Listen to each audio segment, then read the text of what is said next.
প্রিয় চাষি ভাইরা আমার, মরিচ ক্ষেতের যত্ন।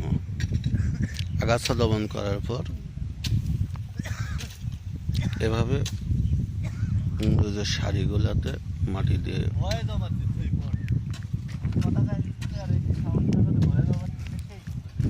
সারি বেঁধে দিলে মরিচের গাছগুলো ভালো হয়। এই সারি বাঁধার আগে মরিচের খেতে যে প্রয়োজনীয় সারগুলো সেগুলো দিয়ে নেবেন।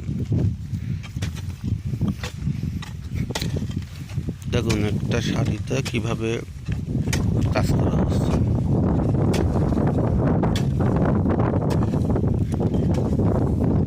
সারিগুলো বাঁধার আগে গাছগুলো খুব ভালো লাগছে। সারিগুলো বাঁধার পরে এমন হবে।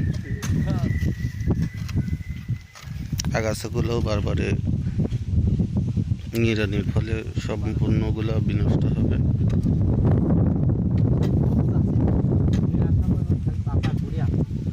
এই গাছগুলো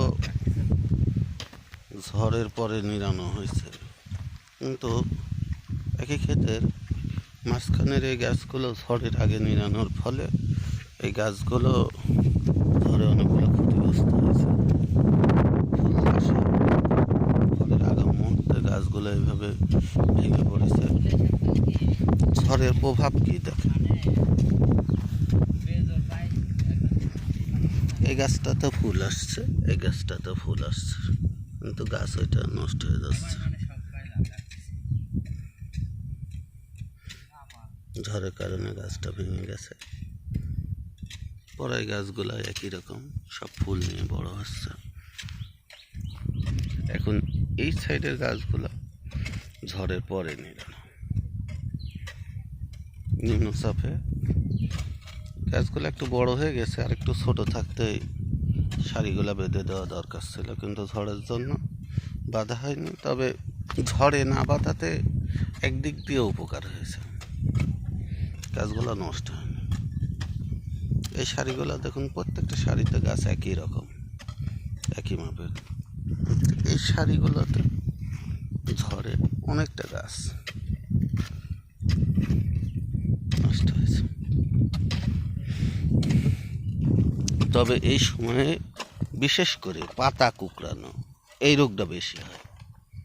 প্রিয় চাষি ভাইয়েরা আমার, আপনারা সিনজেন্টার একটা কীটনাশক ব্যবহার করতে পারেন, কুজার আর ভাটিম্যাক্স।